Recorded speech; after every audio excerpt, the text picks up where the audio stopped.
नमस्कार, स्वागत है आपका बजट अड्डा में। मैं हूं नीरज और मंगलवार को 11 बजे यूनियन बजट पेश किया जाएगा FY25 के लिए, यानी चालू वित्त वर्ष के लिए। अब चूंकि 3 महीने बीत चुके हैं, एक इंटरिम बजट आया था, उसके बाद फुल बजट चुनाव के बाद ये पेश किया जा रहा है। हमेशा की तरह मन में बहुत सारे सवाल उठते हैं कि ये बजट किस तरह का होगा।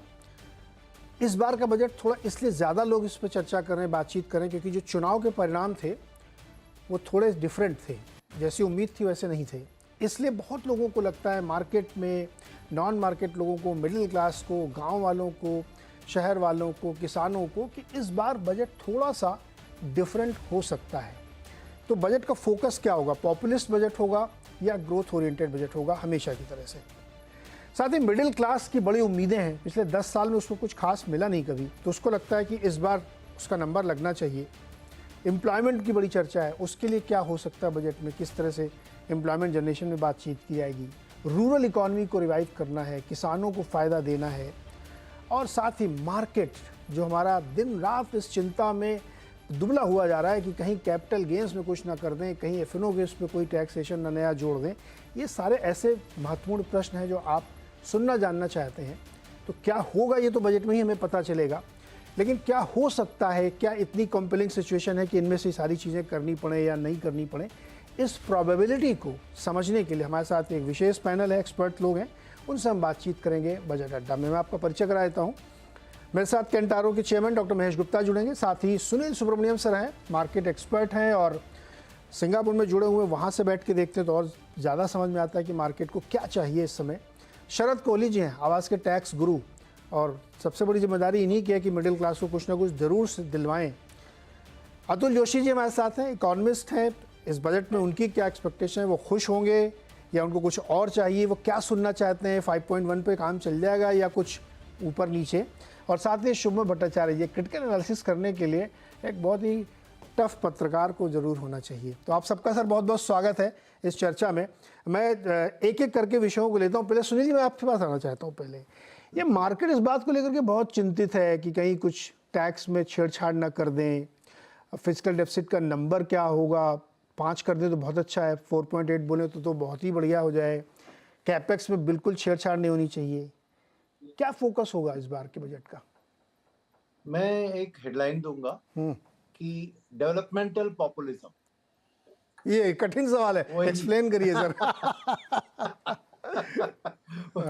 वही नीड ऑफ द आवर है। क्यों मैं कहूंगा कि देखिए, डेवलपमेंट के बिना इंडिया का बड़ा नौकरी क्रिएशन नहीं होगा, मगर पॉपुलिज्म के बिना इलेक्शन जीता नहीं जा सकता।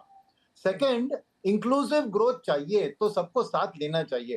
देखिए, सबके साथ सबके विकास की बात कर रहे हैं, बट के शेप्ड रिकवरी जो हो रहा है उससे क्या मिल रहा है कि कुछ लोगों को, तो आप देख रहे हैं ना, कंज्यूमर में, कार में 7 लाख वाली गाड़ियां ज्यादा बिक रही है, घर में 3-4 बेडरूम वाले घर बिक रहे हैं, अफोर्डेबल हाउसिंग नहीं बिक रहा है। तो जो इंडिया का 7% ग्रोथ रेट एक्चुअली देखें तो शायद मैं कहूंगा कि 12-13% अपर क्लास की ग्रोथ हो रही है और 3-4% ही मास मार्केट की ग्रोथ हो रही है। तो इंक्लूसिव डेवलपमेंट के लिए डेवलपमेंटल पॉपुलिज्म अब ये कर पाएगी, क्योंकि गवर्नमेंट के हाथ बंधे हुए हैं इन टर्म्स ऑफ कितना खर्चा। अभी कैपेक्स के और रेवेन्यू में क्या होता है, फिक्स कॉस्ट, इंटरेस्ट कॉस्ट जो ऑलरेडी लोन ले चुके हैं वो तो फिक्स्ड है, गवर्नमेंट की सैलरी फिक्स्ड है, पेंशन फिक्स्ड है, उसमें डियरनेस अलाउंस इन्फ्लेशन के साथ फिक्स हो जाती है। तो हाथ में उनका जो रेवेन्यू में चेंज करना, कैपेक्स में चेंज करना, बहुत लिमिटेड अपॉर्चुनिटीज है। तो इसीलिए दो बात है, एक तो ग्रोथ रेट नॉमिनल जीडीपी का कायम रखना है, उस हिसाब से ही प्रोजेक्शन कुछ भी चाहिए हो सकता है। सेकंड, फिस्कल डेफिसिट को कायम रखना है, क्योंकि इंटरनेशनल रेटिंग एजेंसीज इस पर ध्यान दे रही है। इंडिया का रेटिंग बहुत इंपॉर्टेंट है, FDI, FII equity, FI debt, सब चीजों के लिए। और तीसरी बात यह है कि रेवेन्यू के एक्सपेंडिचर के लिए आपको additional sources of income government को जनरेट करना ही पड़ेगा, बिकॉज अब तक जो भी कैपेक्स में खर्चा हो रहा है एग्जिस्टिंग मॉडल में, जो रिजर्व बैंक ने दे दिया थोड़ा, डिसइन्वेस्टमेंट से थोड़ा, या जो भी है उनके हाथ बंधे हुए हैं। अब पीएसयू डिसइन्वेस्टमेंट में इससे ज्यादा मेरे को उतनी उम्मीद नहीं है, अनलेस वो स्ट्रेटेजिक डाइवर्सिफिकेशन की बात करते हैं, वो अलग है, बाद में आएंगे। मगर मेन पॉइंट यह है कि मार्केट को इसीलिए थोड़ी बहुत डर है कि रेवेन्यू के माने इनकम की खोज में वो ये जो कैपिटल मार्केट है जो एक्चुअली टैक्सेशन में ज्यादा सपोर्ट नहीं कर रही है गवर्नमेंट की रेवेन्यू बैंक को, क्योंकि आप देखिए लॉन्ग टर्म कैपिटल गेन से कितना टैक्स मिला है गवर्नमेंट को, कुछ नहीं। मगर कैपिटल मार्केट में इतना ग्रोथ हो रहा है, स्टॉक मार्केट की इतना बढ़त हो रही है, इतने पीपल जो फाइनेंशियल्स जो निवेश कर रहे हैं उनका वेल्थ तो बड़ा है, मगर वेल्थ टैक्स भी नहीं है, लॉन्ग टर्म कैपिटल गेन्स भी कोई भर नहीं रहा है, क्योंकि वो payable only when you book profit, NAV पे थोड़ी टैक्स लगता है। तो ये सब जो वेल्थ इफेक्ट हो रहा है उसमें गवर्नमेंट का कोई लाभ नहीं हो रहा है।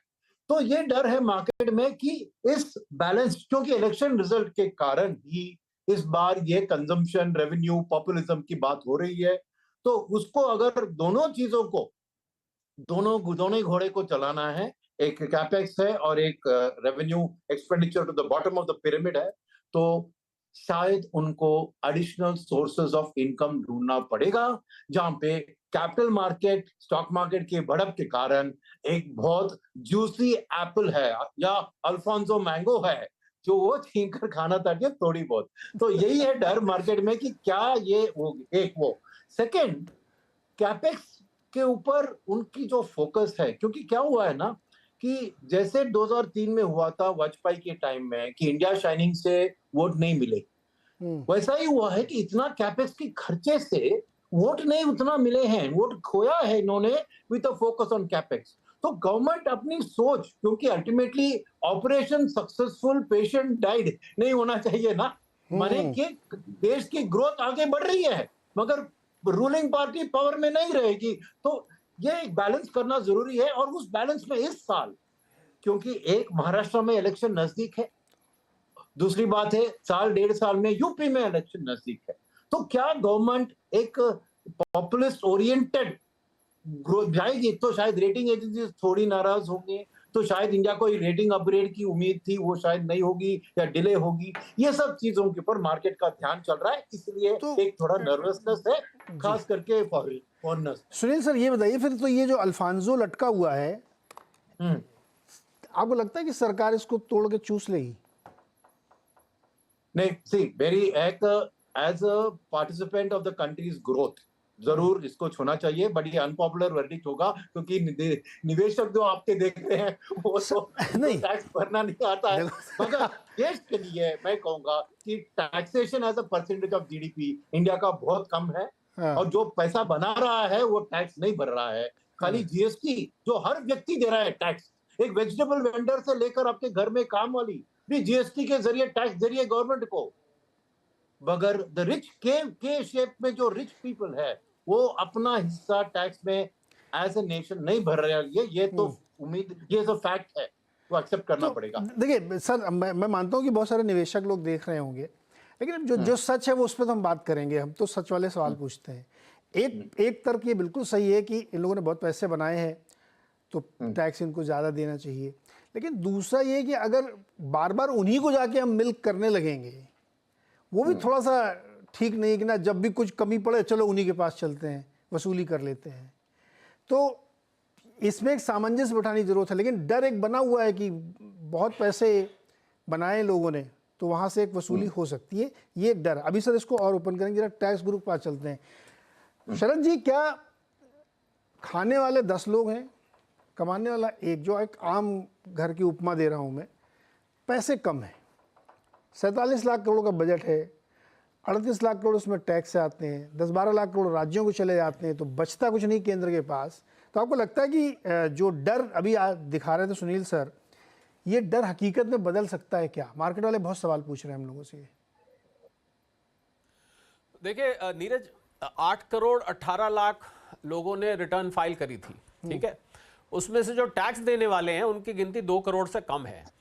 तो मैं अगर इसको दूसरे तरीके से कहूं तो 2 करोड़ से कम लोग, और मैं कान पे क्षमा मांगते हुए कहता हूं, पर जीएसटी हालांकि हर आदमी देता है, पर डायरेक्ट टैक्स की मैं बात कर रहा हूं, तो 2 करोड़ से कम लोग जो है वो पूरे देश को पाल रहे हैं। मैं इन्वर्टेड कॉमर्स में डाल रहा हूं और क्षमा भी साथ में मांग रहा हूं ये शब्द इस्तेमाल करने के लिए, पर क्योंकि ये कड़वी सच्चाई है तो इसको सामने लाने में कोई मुझे दिक्कत नहीं नजर आती है। तो ये बिल्कुल ठीक है। देखिए, मिडिल क्लास 2 हिस्सों में बढ़ चुकी है, मिडिल क्लास बहुत बड़ी हो चुकी है इस समय। नीरज, जब GYAN का नारा दिया गया था, ज्ञान, गरीब, युवा, अन्नदाता और नारी, 4 लोगों की, तो मैंने उसमें डायमेंशन ऐड किया। मैंने कहा इसको आप ज्ञानम कर दीजिए, हालांकि नारियां और युवा उसमें आते हैं, कि इसमें आप मिडिल क्लास एक डायमेंशन जोड़ दीजिए, क्योंकि मिडिल क्लास जो 60-70 करोड़ की मेरे हिसाब से इस समय हो चुकी है। तो अगर उसको 2 हिस्सों में हम बांटते हैं, एक टैक्स पेइंग मिडिल क्लास है नीरज, एक non tax paying middle class है। क्योंकि टैक्स पेइंग मिडिल क्लास का तो मैंने आपको गिनती करवा दी, और बाकी की सारी नॉन टैक्स पेइंग है, लाजमी बात है। तो मुझे लगता है कि टैक्स का दायरा या तो आप बढ़ाइए, टैक्स को कम कर दीजिए, टैक्स का रेट कम कर दीजिए, टैक्स का दायरा बढ़ा दीजिए, ज्यादा लोगों को टैक्स में लाइए। और जो लोग टैक्स के दायरे से बाहर हैं वो कौन है? सैलरी वाले तो है नहीं। मुझे तो नहीं लगता कोई सैलरी वाला टैक्स चुरा सकता है, क्योंकि उसका तो एम्प्लॉयर के सोर्स पे कट जाता है। वो लोग हैं जो ये एमएसएमई सेक्टर में जो छोटे बिजनेसमैन हैं, जो लोग साल का 8 लाख 10 लाख 15 लाख रुपए कमाते हैं, वहां पर टैक्स इवेजन की गुंजाइश नजर आती है। वो खर्चे डाल दीजिए, ये कर दीजिए, बड़े तरीके होते हैं जिससे वो बचा देते हैं। तो मुझे लगता है ये जो व्यवहार है सैलरी और नॉन सैलरी में, जो टैक्स इवेजन के बीच में भी एक गैप है, उस गैप को भी भरने की जरूरत है। तो इसके लिए कुछ आउट ऑफ द बॉक्स सरकार को थिंकिंग लेके आनी पड़ेगी। अब टैक्स के हम अंदर जाएं तो टैक्स के अंदर आप न्यू रिजीम है, ओल्ड रिजीम है। अब ओल्ड रिजीम को 2014 से एक सेक्शन 80C है, उसको ठंडे बस्ते में पड़ा हुआ है, 1.5 लाख रुपए पे वहीं खड़ा है। तो मुझे लगता है नीरज के जो सौतेला व्यवहार ओल्ड रिजीम के साथ हो रहा है, और लोग उसमें 75% लोग आज भी ओल्ड रिजीम में हैं, जबकि उसके साथ इतना सौतेला व्यवहार हो रहा है, फिर भी 75% टैक्स पेयर्स उसी के अंदर बैठे हुए हैं, क्योंकि उन्होंने सेविंग्स कर रखी है। किसी ने 15 साल का पीपीएफ लिया हुआ है, किसी ने 15 साल के लिए हाउसिंग लोन लिया हुआ है, किसी ने एनएससी लेके बैठा है, किसी ने इंश्योरेंस पॉलिसी ली हुई है 20-20 साल की। तो उनको लगता है भैया हमने ले रखी है, जिस टाइम ली थी एजेंट बता के गया था हमको, तो हमको अब ये तो देनी है, तो कम से कम ओल्ड रिजीम में उसकी डिडक्शन का फायदा उठा लो। और ज्यादातर टैक्स पेयर्स नीरज 15 लाख रुपए से नीचे के हैं। आप ये जानते होंगे कि 90% इस देश की पॉपुलेशन, अगर हम 144-45 करोड़ आज हैं, यह आंकड़ा शायद ज्यादा लोगों को ना पता हो, आपको तो मालूम होगा, 145 करोड़ रुपए लोगों में से 90% लोग 25,000 या उससे कम प्रति माह कमाते हैं नीरज।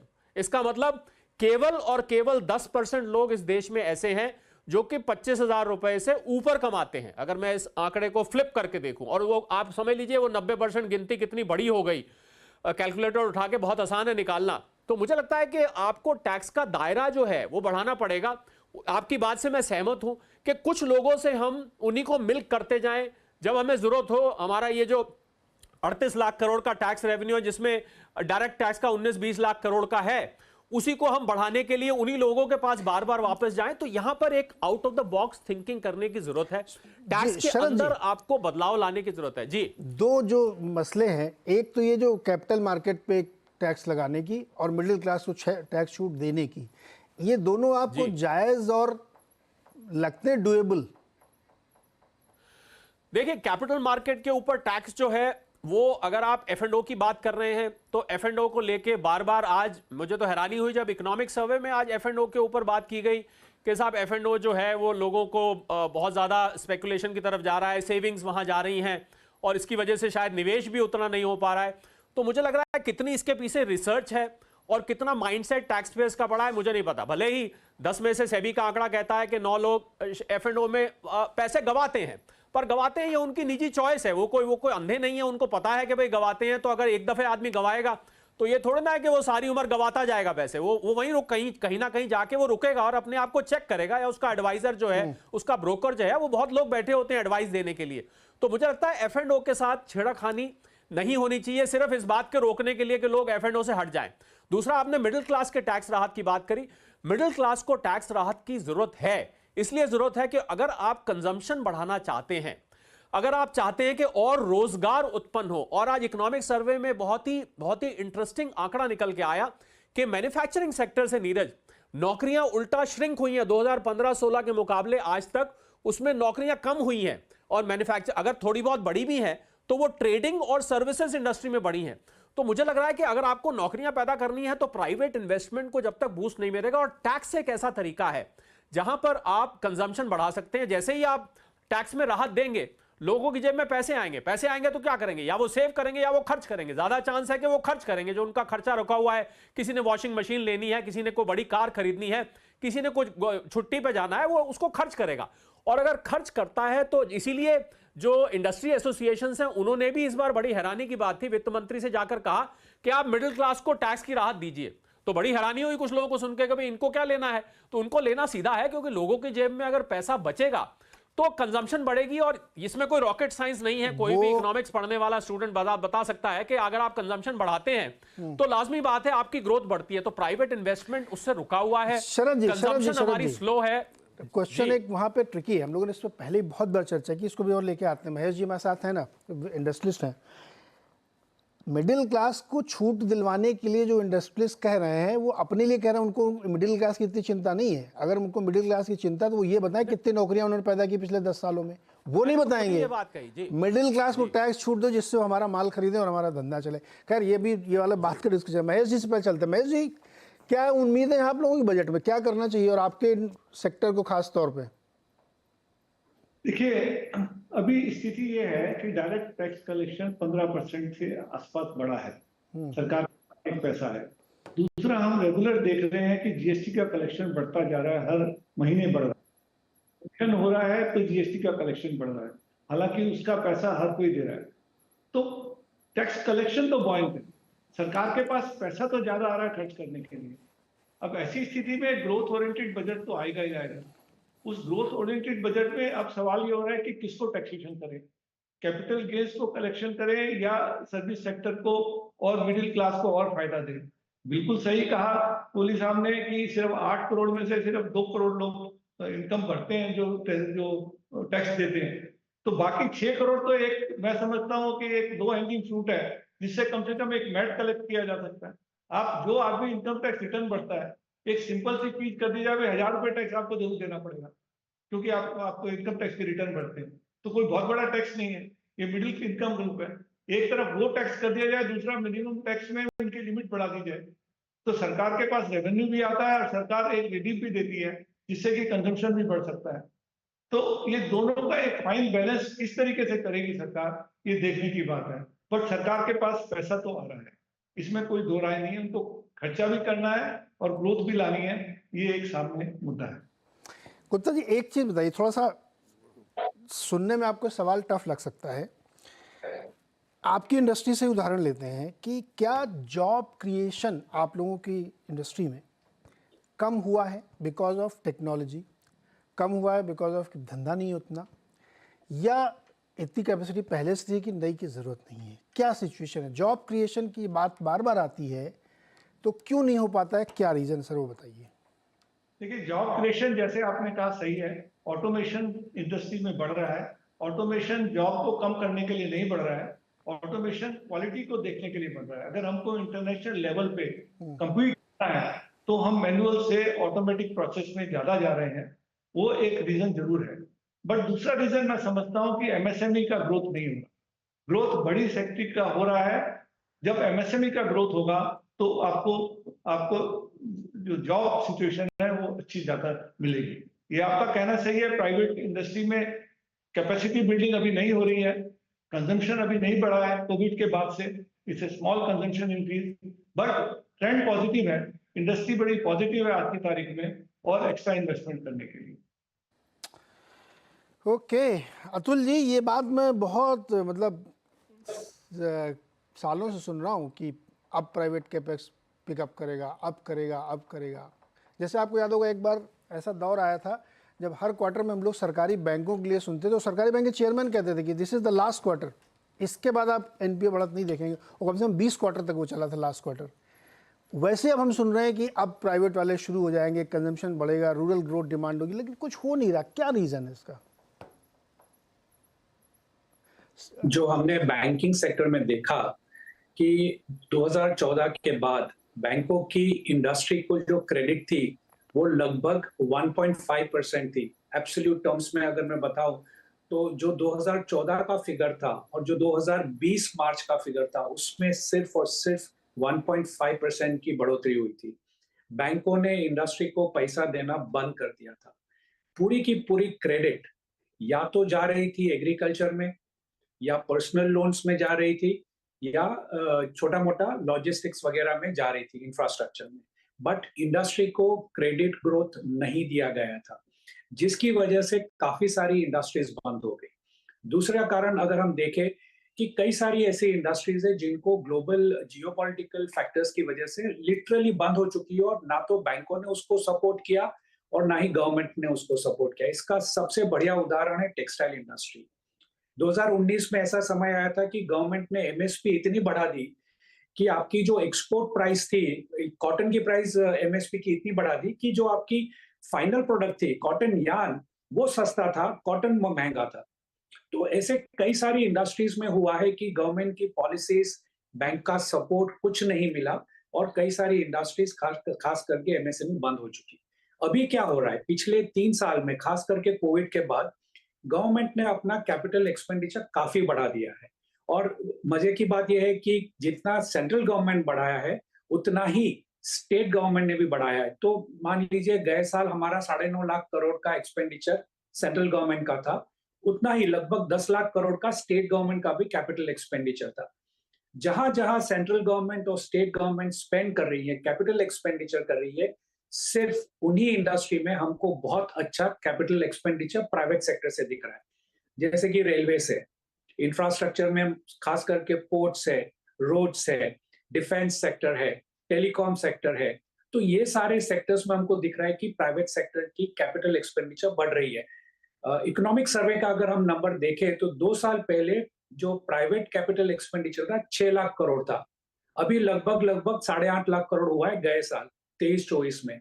सो थोड़ा बहुत जो प्राइवेट कैपिटल एक्सपेंडिचर है वो बढ़ रहा है, लेकिन ये पूरा जो कहते हैं वाइड स्प्रेड उसका बेस नहीं है।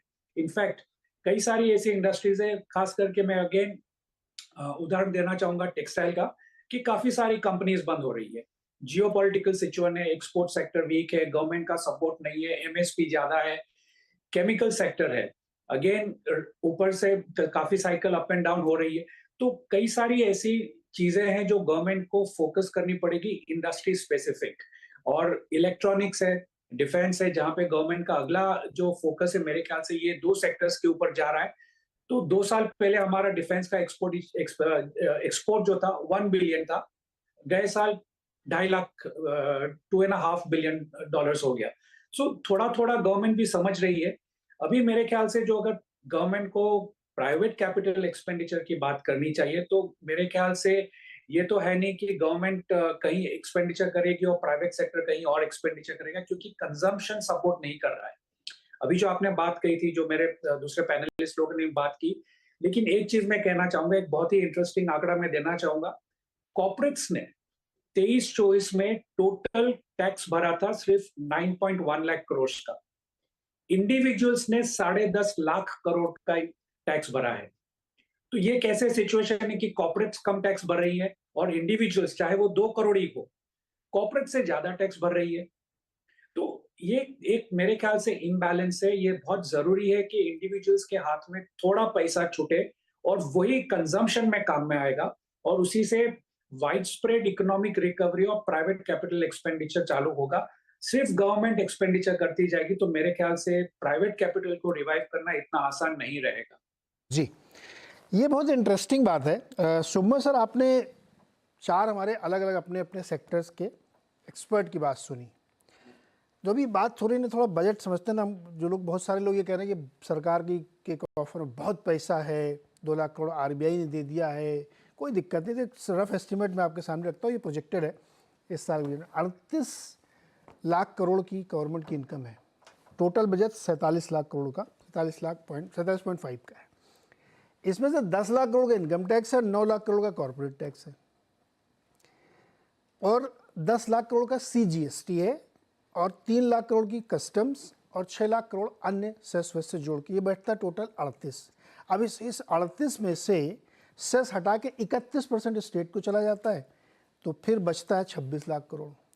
उस 26 लाख करोड़ में अगर आप ये जोड़ लें कि आरबीआई ने 2 लाख करोड़ दिया, 4 लाख करोड़ अदर डिविडेंड और कुछ एसेट उसेट बेच के आएगा, तो टोटल 31 लाख करोड़ बैठता है। 31 लाख करोड़ को अगर आप 47 से माइनस करेंगे तो 16 लाख करोड़ बैठेगा, जो आपका सीधे सीधे 5.2% का बैठ गया आपका ये फिस्कल डेफिसिट। तो पैसा है किधर सर? और उसका भी हिसाब मैं आपको बता देता हूँ। 12 लाख करोड़ खाली ब्याज भरने में जाता है सरकार का, 4 लाख करोड़ स्टेट को अदर ग्रांट फिर दी जाती है, जो राज्य चिल्लाते थे पैसा नहीं मिलता, और 11 लाख करोड़ का कैपेक्स कर रहे हैं आप। तो आपके पास 20 लाख करोड़ ये खर्च के लिए 20 20 47 हो गया ना, पैसे हैं किधर? जो लोग ये सोच रहे हैं कि बहुत कुछ करेंगे। शुभमन सर समझाइए गणित।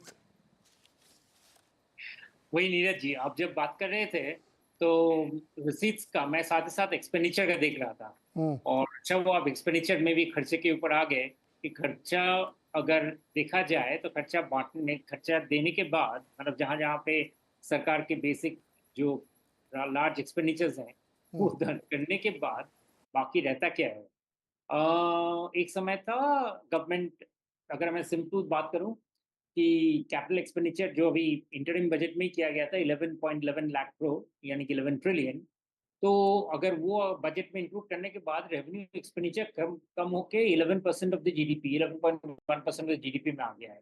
इस बार ये अगर कैपिटल एक्सपेंडिचर और बढ़ाएंगे, और इकोनॉमिक सर्वे से चलते हुए लग रहा है कि अभी फिलहाल प्राइवेट सेक्टर अभी भी उस स्टेज में नहीं है।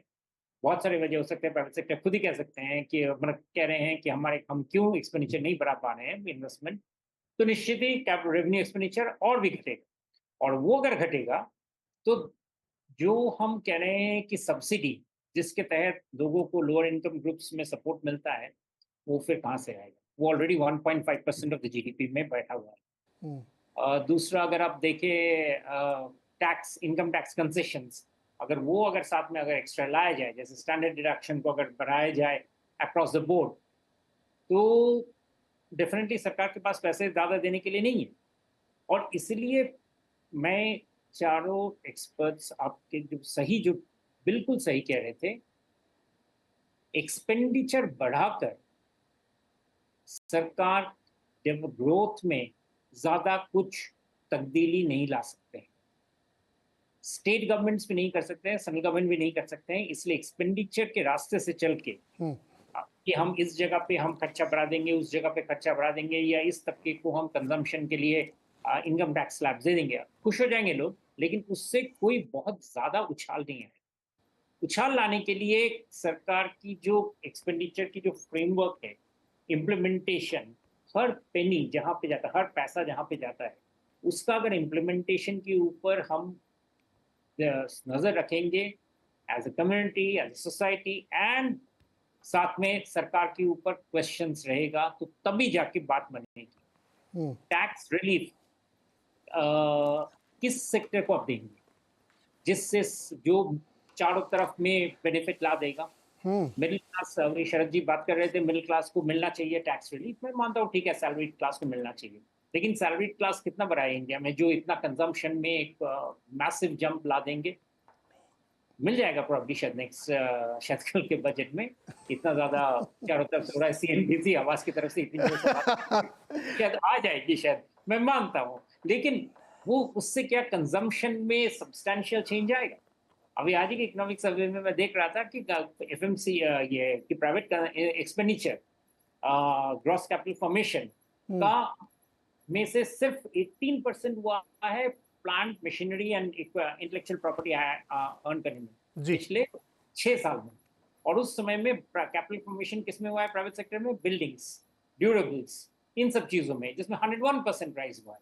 तो निश्चित ही कैपिटल प्राइवेट सेक्टर में भी जो इन्वेस्टमेंट आ रहा है वो बहुत ज्यादा ठोस चेंज के हिसाब से नहीं आ रहा है, और बाकी जो नहीं आ रहा है वो उसके ऊपर बात वो आ जाती है कि भाई अभी demand is not showing, so everybody sort of जैसे कहते हैं कि दूसरे को कहना कि भाई उनकी वजह से मेरा नहीं हो रहा है। मेरा कहना है कि गवर्नमेंट अगर चाहती है कि भाई इसमें बेसिक चेंजेस आए, और बेसिक चेंजेस आ सकता है क्योंकि 5 साल का नया गवर्नमेंट है, अभी बहुत सारे अपॉर्चुनिटीज हैं, और उस अपॉर्चुनिटीज को करने के लिए सरकार अगर एक्सपेंडिचर का जो क्वालिटी है उस पर अगर ध्यान दे, बहुत फायदा हो सकता है। हेल्थ एंड एजुकेशन में जो एक्सपेंडिचर जा रहा है बहुत बढ़ाने की जरूरत नहीं है, पर उसका अगर ट्रैकिंग किया जाए, नीरज जी, मैं कह सकता हूँ ह्यूज कंजम्पशन बूस्ट मिल सकता है। Expenditure on education, expenditure on health, जितना सरकार खर्च करती है वो पैसा वेस्ट हो जाता है काफी हद तक। मैं सर इससे एग्री करता हूँ और बहुत प्रूडेंट खर्चा नहीं किया जा रहा है एजुकेशन और हेल्थ में, क्योंकि इस पे बहुत सारी स्टडी हमने कई बार अपने शो में जिक्र भी किया है कि आप इन सेक्टर में खर्च करेंगे तो पैसा ज़्यादा प्रोडक्टिव तरीके से होगा। आपने एक बात कही ना अभी कि ये 2% लोग जो टैक्स देते हैं, इनको अगर रिलीफ दे देंगे कितना कंजम्पशन बढ़ाएंगे। मैं तो कह रहा हूँ सर, आप उस लिहाज से सोचिए ही मत।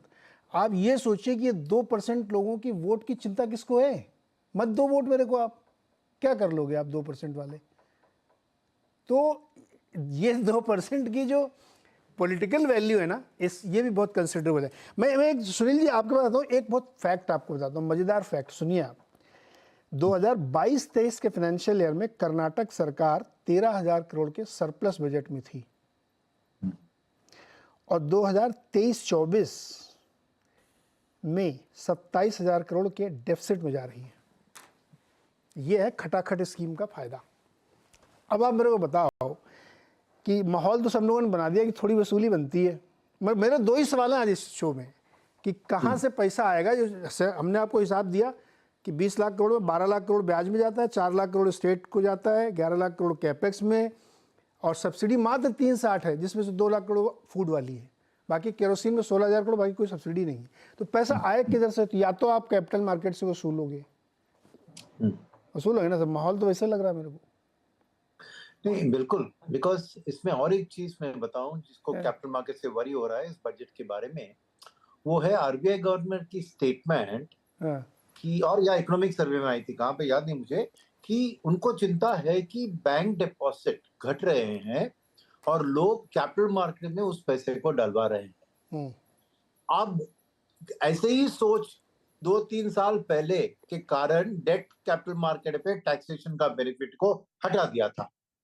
उसके बावजूद अभी डेट म्यूचुअल फंड और डेट इन्वेस्टमेंट्स में टैक्स ब्रेक नहीं है, फिर भी आज बात हो रही है कि diversion of money from bank deposit to capital market हो रही है। अब ये सोचिए कि अगर सोच ऐसी है तो वो कैपिटल मार्केट से वापस बैंकिंग सिस्टम को पैसा डलवाने की कोशिश करने वाले हैं क्या?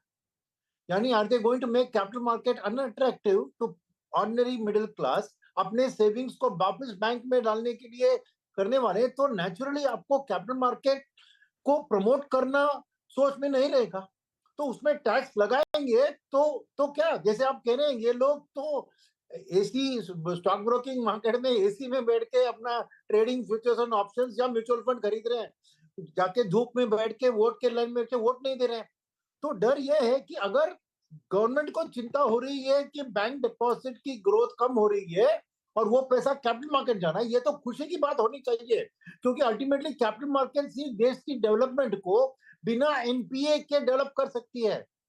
अब ये पैसा आ रहा है म्यूचुअल फंड के जरिए या डायरेक्ट इक्विटीज में, उसी से लोग आईपीओ या फॉलो ऑन ऑफरिंग या राइट्स इशू करके अपना कैपेक्स को फाइनेंस कर सकते हैं, नहीं तो बैंक के लोन के ऊपर डिपेंड हो जाएंगे ना। तो ये अच्छी खबर होनी चाहिए, मगर आज इसको ये बताया जा रहा है कि भैया बैंक्स की हालत खराब हो रही है तो वो कैसे फाइनेंस करेंगे इंडिया की ग्रोथ को, क्योंकि लोग अपने अभी भरोसे को कैपिटल मार्केट्स में लगा रहे हैं। तो ये सोच एक डरावनी सोच थी, क्योंकि देन आपको कैपिटल मार्केट फेवरेबल नहीं लग रही है, वेयरएज एक्चुअली देश को कैपिटल मार्केट को जितना जोर दे सके देने की जरूरत है, नहीं तो बैंक्स में ये लेंडिंग और एनपीए वो साइकिल चलती रहेगी ना।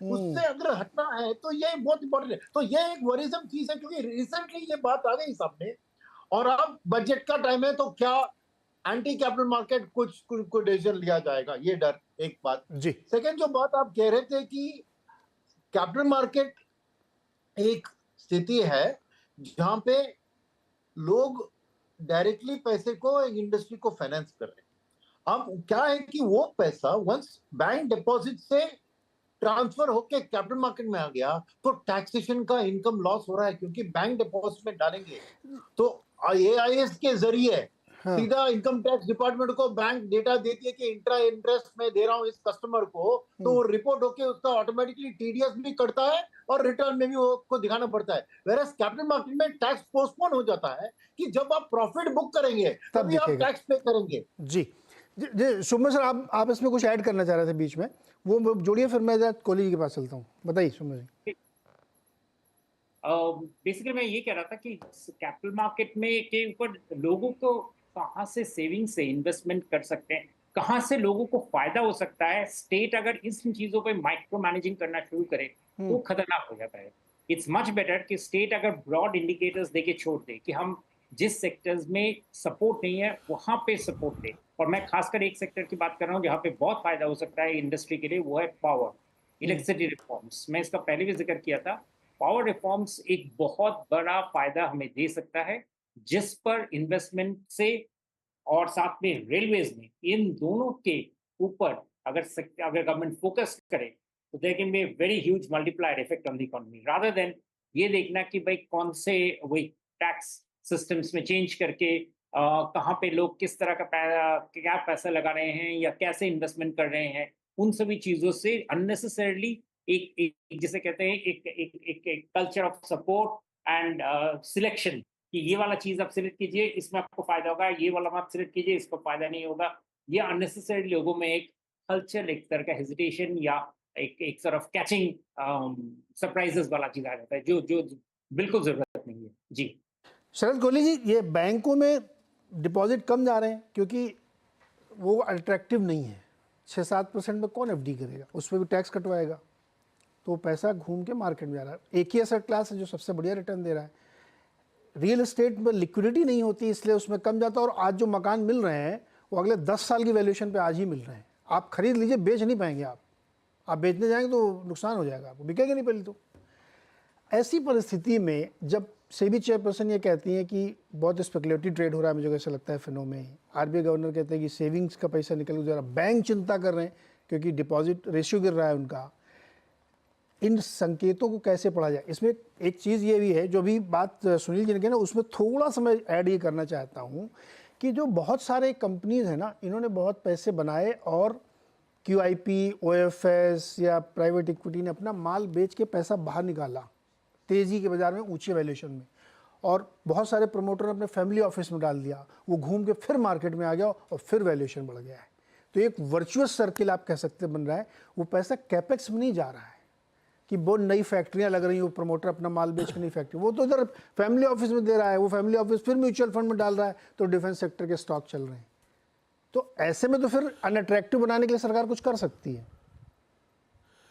देखिए, मैंने आपको जो शुरू में बताया कि जो इकोनॉमिक सर्वे का मैंने आपको डेटा साइट किया कि जो नौकरियां 2015-16 के मुकाबले मैन्युफैक्चरिंग में गिरी और ट्रेड और सर्विसेज में बढ़ने की वजह से, नहीं तो और ज़्यादा, अब 54 लाख के करीब नौकरियां 15-16, ये आज के इकोनॉमिक सर्वे का जिक्र कर रहा हूं कि 15-16 के मुकाबले और आज के मुकाबले 54 लाख नौकरियां कम हुई प्राइवेट सेक्टर में। और वो उसमें पिछले 2-3 साल में रिकवर हुई और अल्टीमेटली वो नेट फिगर 16-17 लाख के आसपास आई। और वो रिकवर इसलिए हुई क्योंकि ट्रेडिंग और सर्विसेज में वो नौकरियां बढ़ी, मैन्युफैक्चरिंग में इफेक्टिवली नौकरियां घटी हैं। तो ये बात ठीक है, जो मेक इन इंडिया हमारा अभियान था, वो जो शेर था, वो जो पुर्जे वाला शेर है, वो दौड़ नहीं रहा है। ये बात सच है। और मैन्युफैक्चरिंग में जितने स्टार्टअप्स आ रहे हैं नीरज, मैंने बहुत सारों से बात करी, बहुत सारे स्टार्टअप्स को मैं मेंटोर भी करता हूं।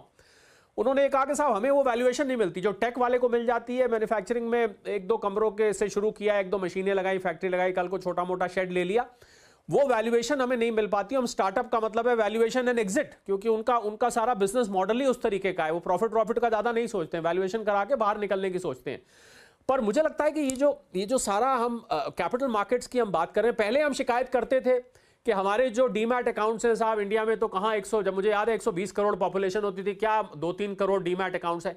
आज हमारे जब डीमैट अकाउंट 13 से 15 करोड़ के बीच में हो गए हैं, अब हम ये शिकायत कर रहे हैं कि ये ज्यादा क्यों हो गए हैं, लोग स्टॉक मार्केट में लगा। तो मुझे लगता है कि पहले as a matter of policy हम पहले दिमाग में सोच लें कि हम क्या चाहते हैं। हम चाहते हैं लोग कैपिटल मार्केट से जुड़े या हम चाहते हैं कैपिटल मार्केट से ना जुड़े। अब लाजमी बात है, जब कैपिटल मार्केट से आप जुड़ते हैं तो बहुत सारे लोगों का माइंडसेट है कि हम जल्दी से कमाएं, क्योंकि वो ये सुन के आते हैं कैपिटल मार्केट्स में कि यहां पर जल्दी पैसा कमाया जा सकता है, यहां पर रिटर्न बेटर है।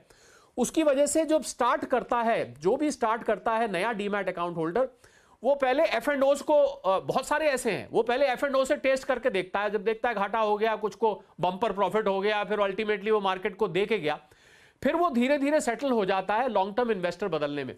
तो मुझे लगता है कि 15 करोड़ अकाउंट अगर डीमैट खुल गए हैं तो हमें इस बात पे फख्र करना चाहिए कि आज हमारे 144-45 करोड़ की पॉपुलेशन में करीब 10% लोग कैपिटल मार्केट से जुड़ गए। मैं सुनील की बात से सहमत हूं कि कैपिटल मार्केट का पैसा आपको आ रहा है कहां। बैंक को आप एनपीएस की बात करते थे, आप बैंक के क्रेडिट ग्रोथ की बात करते थे, फोन बैंकिंग की बात करते थे, और बैंक आज ये शिकायत कर रहे हैं कि हमारे यहां से अगर भाई 6-7% पे टीडीएस काट के तो 5.5-6% रह जाता है। तो 5.5-6% पे पैसा मैं नहीं रखना चाहता, ये मेरी प्रेफरेंस है।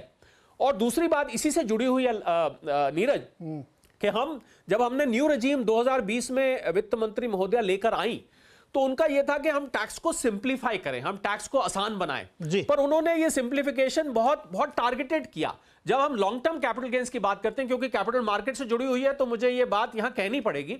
आपने लॉन्ग टर्म कैपिटल गेन्स में आप लगाइए, स्टॉक्स में 1 साल का है long term capital gain, property लेते हैं तो आप 2 साल बाद होते हैं, आप डेट इंस्ट्रूमेंट खरीदते हैं, गोल्ड खरीदते हैं तो 3 साल में लॉन्ग टर्म कैपिटल गेन होता है। अब एक साहब मेरे पास आए, वो कहते हैं साहब मेरे पास तीनों तरीके के एसेट्स है, पर कंफ्यूज उन्होंने क्या किया, सब उल्टा सीधा कर दिया, गोल्ड को 2 साल में रख दिया, स्टॉक्स को 2 साल में कर दिया। तो मुझे लगता है जब हम सिंप्लीफिकेशन की बात करते हैं तो हमें सिंप्लीफिकेशन अक्रॉस द बोर्ड होना चाहिए। ये नहीं कि आपने सिंप्लीफिकेशन खाली सैलरी वालों के लिए कर दिया, बाकी के जो उसको आपने वैसे ही छोड़ दिया। और सबसे जरूरी बात नीरज, जिसमें मैं चाहूंगा कि कल जरूर बजट में कुछ आना चाहिए, 112A जिसके अंतर्गत आप 1 लाख रुपए की long term capital gain equity में और म्यूचुअल फंड्स में आप एग्जेम्पशन देते हैं, वो आउटडेट हो चुका है। हमारी मार्केट कैप देखिए कहां पहुंच चुकी है। मार्केट कैप एक समय जीडीपी को टक्कर देती थी, आज मार्केट कैप हमारी जीडीपी से आगे निकल चुकी है और हम वो 1 लाख पे खड़े हुए हैं। तो मुझे लग रहा है ये जो आउटडेशन हो जाता है, आउटडेटेड कॉन्सेप्ट हो जाते हैं टैक्स में, एक या तो कमेटी बने कि जो कॉन्स्टेंटली बताए वित्त मंत्रालय को कि देखिए साहब आपके ये प्रोविजंस,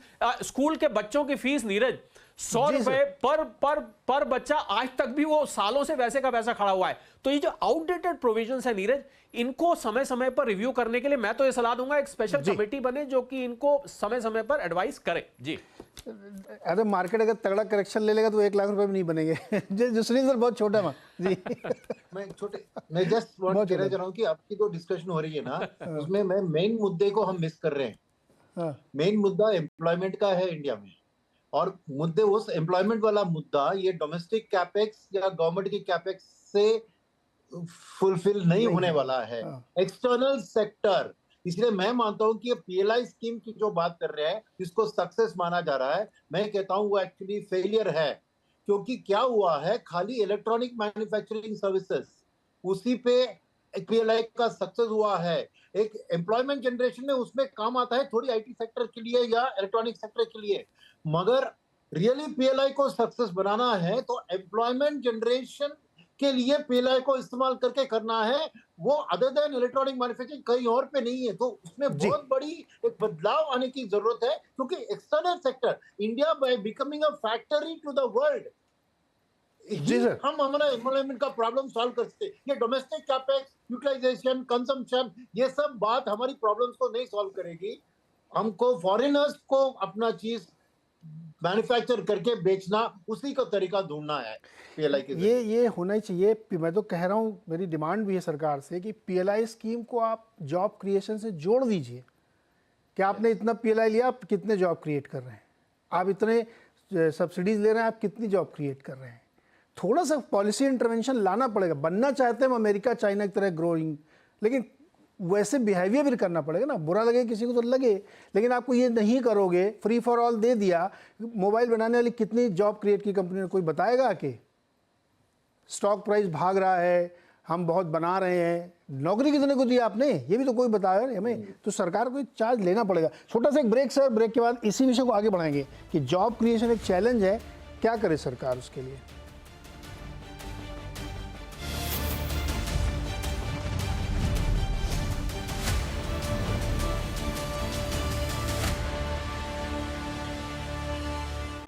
के तौर पे क्या करे वो, जिससे जॉब क्रिएशन में थोड़ी सी तेजी आए, जो एक बड़ा चैलेंजिंग सिनेरियो बन गया है।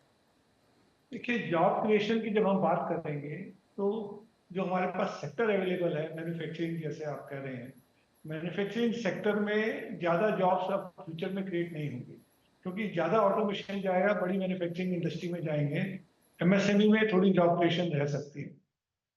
सबसे बड़ा इंपॉर्टेंट सेक्टर जहाँ पे जॉब क्रिएशन हो सकती है वो है रियल एस्टेट।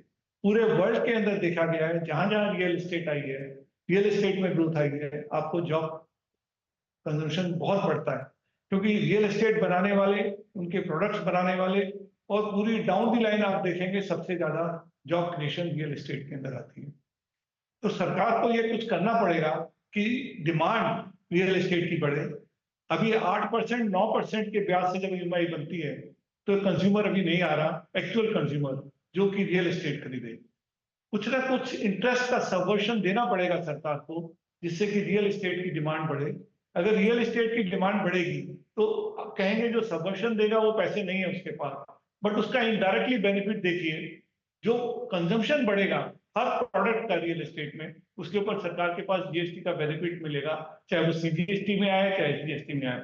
और ये मॉडल अभी भी चाइना में भी चल रहा है। चाइना की भी जो ग्रोथ मेंटेन हुई है वो रियल एस्टेट की वजह से हुई है। तो रियल एस्टेट का ग्रोथ करना पड़ेगा अगर हमें जॉब क्रिएट करनी है, वेदर मैन्युफैक्चरिंग का कंजम्पशन बढ़ाना है या रियल एस्टेट का बढ़ावा देना है। बाकी मैन्युफैक्चरिंग से मुझे इतना नहीं लगता। जी। हाँ, इंफ्रास्ट्रक्चर में जब इन्वेस्टमेंट करती है सरकार तो इंफ्रास्ट्रक्चर के इन्वेस्टमेंट में भी एक ग्रोथ रेट आती है जॉब क्रिएशन की, क्योंकि वहां पर भी जॉब लगती हैं, चाहे आपको इंफ्रास्ट्रक्चर में रोड कंस्ट्रक्शन हो चाहे आपको बाकी इन्वेस्टमेंट इंफ्रास्ट्रक्चर हो, वहां से डेवलपमेंट आएगा आपको जॉब क्रिएशन। जी अतुल सर, जॉब क्रिएशन क्या करे सरकार? सर्वे में गवर्नमेंट ने खास करके ग्रोथ के लिए 24-25 के लिए उसमें सबसे पहला शब्द उन्होंने एम्प्लॉयमेंट यूज किया है। तो गवर्नमेंट का फोकस एम्प्लॉयमेंट के ऊपर है। दूसरा उन्होंने लिखा है स्किल डेवलपमेंट, तीसरा लिखा है एग्रीकल्चर, चौथा लिखा है एमएसएमई। उसके बाद में उन्होंने ग्रीन एनर्जी के ऊपर भी फोकस किया है, बट मेरे हिसाब से गवर्नमेंट का फोकस एग्रीकल्चर के ऊपर काफी रहेगा। एग्रीकल्चर के साथ साथ वैल्यू एडेड एग्रीकल्चर एक चीज हो गई, लेकिन जो अलाइड फूड प्रोसेसिंग सर्विसेज है, जैसे कि प्रिजर्वेशन है, कोल्ड स्टोरेज है, ट्रांसपोर्टेशन है, उसके ऊपर भी काफी ध्यान और काफी सारी स्कीम्स आ सकती है, खास करके एग्रीकल्चर को सपोर्ट करने के लिए। एग्रीकल्चर इटसेल्फ इतनी एम्प्लॉयमेंट जनरेट नहीं कर सकता जितनी एग्रो बेस्ड प्रोसेसिंग इंडस्ट्री कर सकती है, और वो जितनी भी एम्प्लॉयमेंट होगी वो रूरल एरिया में होगी। तो वहां पे मेरे ख्याल से एक अच्छा सपोर्ट गवर्नमेंट देगी, ऐसा लग रहा है कि बजट में एग्रीकल्चर और एग्रीकल्चर अलाइड इंडस्ट्रीज उसके लिए काफी सारी स्कीम्स मेरे ख्याल से अलग अलग नामों से वो पब्लिश करते रहते हैं, ये नाम दे दिया वो नाम दे दिया, बट मेरे ख्याल से एलोकेशन अच्छा होगा।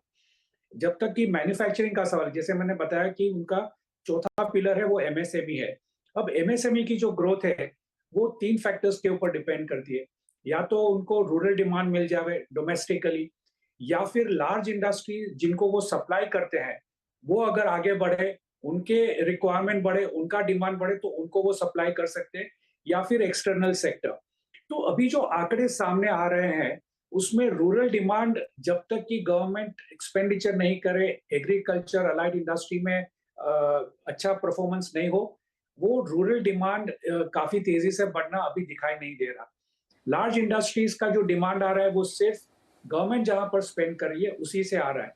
तो हम देखें कि जो एमएसएमईज गवर्नमेंट एक्सपेंडिचर वाले सेक्टर्स में जुड़ी हुई है उनका ग्रोथ काफी सब्सटेंशियल है। आप रेलवेज ले लीजिए, आप डिफेंस ले लीजिए, आप टेलीकॉम ले लीजिए, आप इलेक्ट्रॉनिक्स ले लीजिए, काफी सारी एमएसएमई है जिनमें डबल डिजिट ग्रोथ अपने को दिखते हुआ है।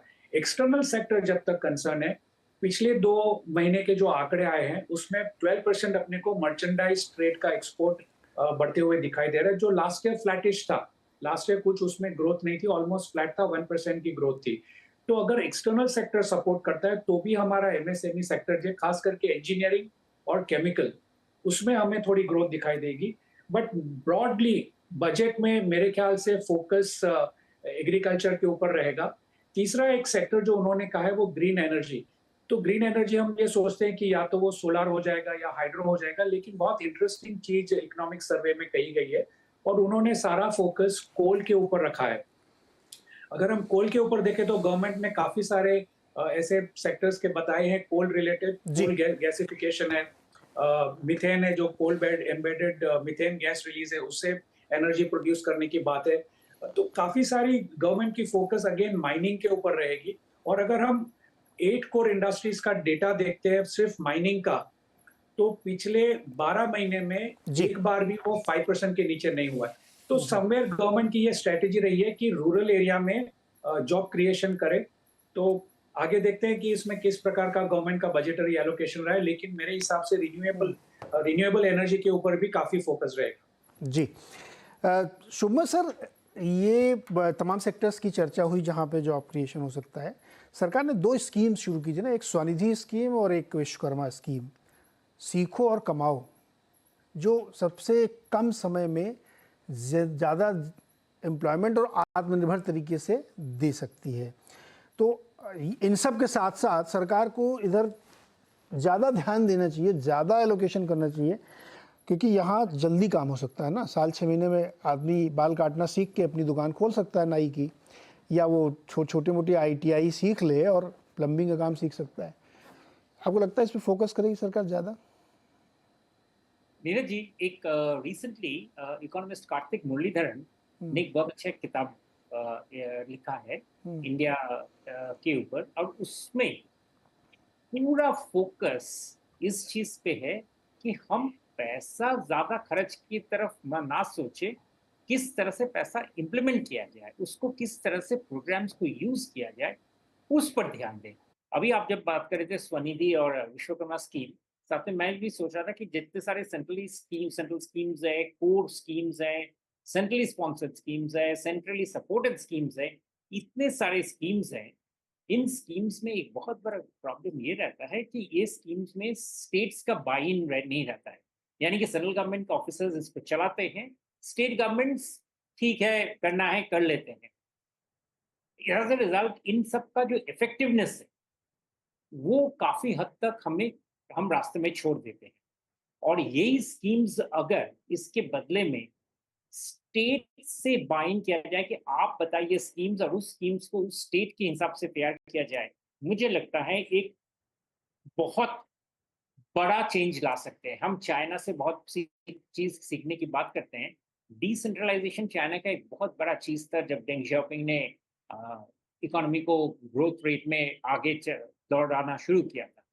और ये डिसेंट्रलाइजेशन इस बारी बहुत चांसेस है नया सरकार का, मिलीजुली सरकार टू सम एक्सटेंट है, कि अगर स्कीम्स को सेंट्रल से एडमिनिस्टर ना करके स्टेट से एडमिनिस्टर करवा के नया स्कीम्स लाने की कोशिश करें, मोरल स्कीम्स वही होंगे लेकिन स्कीम्स में स्टेट के बाइन होंगे, तो मुझे लगता है पर रुपी इसका बहुत ज्यादा यूटिलाइजेशन होगा।